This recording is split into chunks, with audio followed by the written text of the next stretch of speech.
On a day when the top U.S. commander and our ambassador in Iraq testify on Capitol Hill about the progress there, more than a dozen Iraq war veterans are running for Congress as Republicans, a show of support, they say, for U.S. troops and presidential candidate John McCain.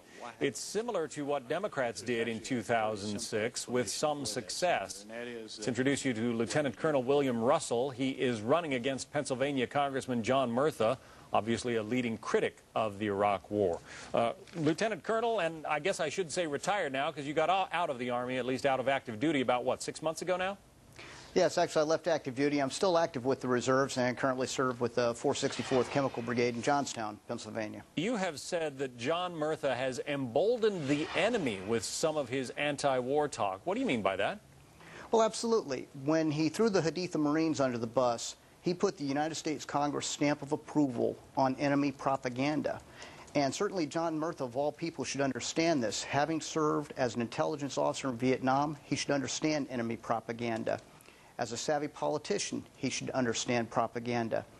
And when he takes the enemy's side of the story, puts it out as gospel truth, accuses our Marines of cold-blooded murder, he has reinforced their message on the Arab street and certainly undermined the support for the troops at home. Yeah, the Haditha case was front-page news, and the New York Times made the cover of Time magazine when those 4 soldiers were charged. Now the charges have been dropped against 3 of them, and at least in the most recent case, when the charges were dropped, it was on page, I think, A8 of the New York Times. It didn't get the same kind of attention.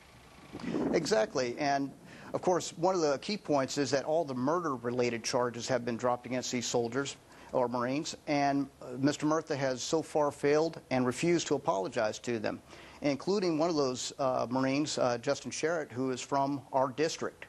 Well, you're obviously taking on a force. John Murhta, a long-time member of Congress. Do you think you have a prayer of unseating this guy? Surprisingly, he is vulnerable.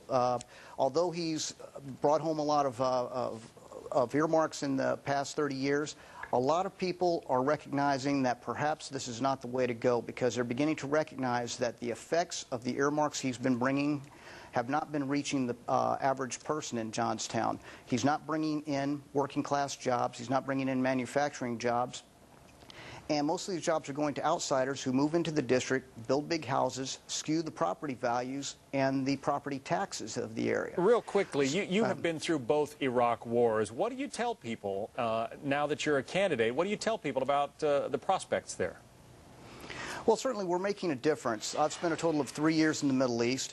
We recognize that things are not going to work the same. There are some cultural jumps. In Iraq, we have a country that has lived under a totalitarian regime for 30 years before we liberated it.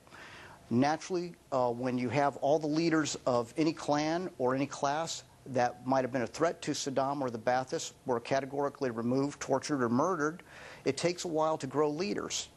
Within the United States Army, it takes us 2 years to grow a new lieutenant and 25 years or 30 years to grow a general of the caliber of Petraeus. And we're trying to establish an entire government in Iraq in a matter of a couple of short years from scratch. Lieutenant so Colonel, there's going to be a chance. Lieutenant Colonel William Russell, we have to say goodbye. Thank you. Thank you.